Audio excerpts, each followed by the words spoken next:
Hello and welcome to the Oxford Clay Pottery Podcast. I'm Catherine Tomlinson and I founded Oxford Clay, an eco-conscious pottery company. So on this podcast, we're going to be talking about all things pottery related, often with an eco-conscious twist, and I can't wait to share it with you. Let's go.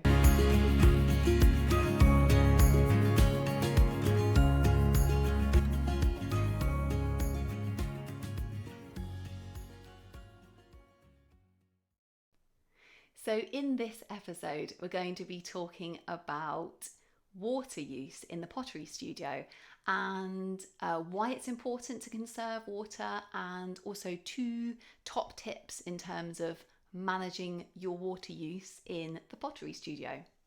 So let's go. So why is managing water important in the pottery studio? Well, the Energy Saving Trust in the UK has said that water supply is more unpredictable than ever before. Droughts have increased across Europe, and 12 out of the 23 water companies operating in the UK are under what's known as serious stress. So they're having issues meeting the demand for water in their area.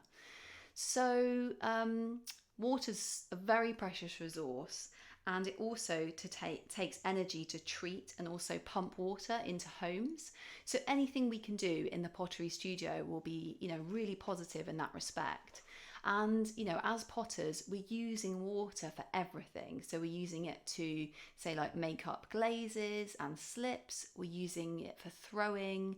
We're, using it to wash all our tools, our hands, wash down tables afterwards. So, we're potentially using a lot of water. So anything we can do is fantastically positive, from an environmental perspective. So let's go through 2 top tips that I use on a daily basis to manage my water use in the pottery studio. So the first tip is that I actually have water butts where I collect rainwater from the roof. So this is water which would just, ordinarily run off into the ground, but I'm actually channeling it from the drain pipe into a series of 3 different water butts, which are about 200 litres each. So, they can store a lot of water, and I use this water for cleaning everything. I use it to make up my slip, and I use it to make up glazes. So that water is actually, fantastic. And slip making is actually, so Andrew Martin, who wrote, a fantastic book on slip making, actually talks about how, pond water and rainwater is actually the best kind of water that you can use for slip making. So that's fantastic. So it's great for use in slip making and, cleaning the pottery studio in general. So that's what I do. I siphon it off the roof and I store it in water butts, and I use it all the time in the pottery studio. So my second top tip is actually to do with recycling water in the pottery studio. So I call this technique the bucket technique. I'm not sure if that's actually, what it's called, but what I do is I fill a bucket with water, and then I use this water throughout the day to kind of like wash all my hands in, wash all my tools, wash my hands. I use it for throwing. And at the end of the day, I tip all the water back into the bucket. And then overnight, the water and the clay particles separate. So at the bottom, you've got, your clay particles, your kind of clay sludge. And then at the top, you've got this like fantastic fresh water, which is effectively, just as fresh as the day before you started using it.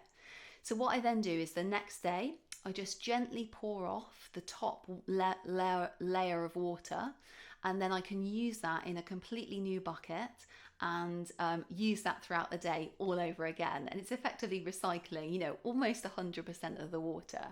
I put the kind of bottom clay sludge in my reclaiming bin, and then that can just dry out and then get reclaimed, with the general clay when I'm doing clay reclaiming. So this is really good technique if you don't have, access to like running water, in the place that you're making pottery. So say like you're making it in like an outbuilding or like a shed or a kitchen table or something, living room table. You don't need access to like running water to be able to make pottery. You can just use this bucket technique. That's what I use. I don't have running water in my pottery studio.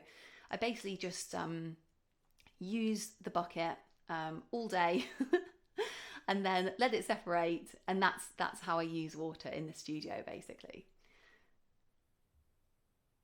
So this is also a really good technique if you don't have a sink, or if you do have a sink but you don't have what's called a trap, a sink trap, which actually is a system of trapping clay as it flows down the sink to prevent it from going down the drain.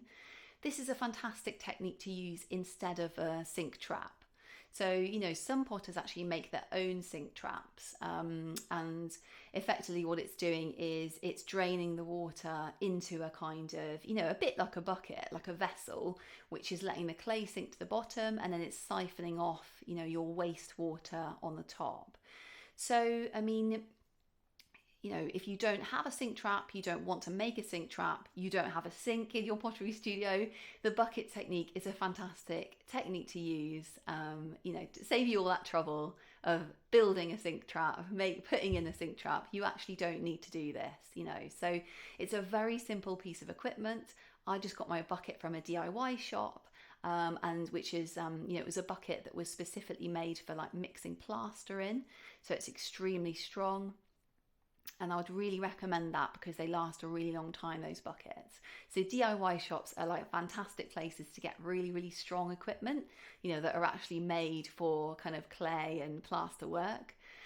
So that's my top tip. And I hope you've enjoyed this episode, and I've enjoyed talking to you about water, and I'll see you next time.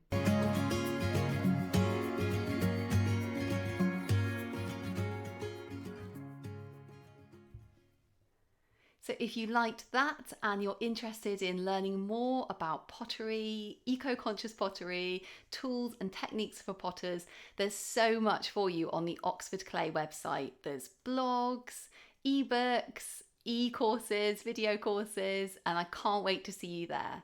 So the website is www.oxfordclay.co.uk.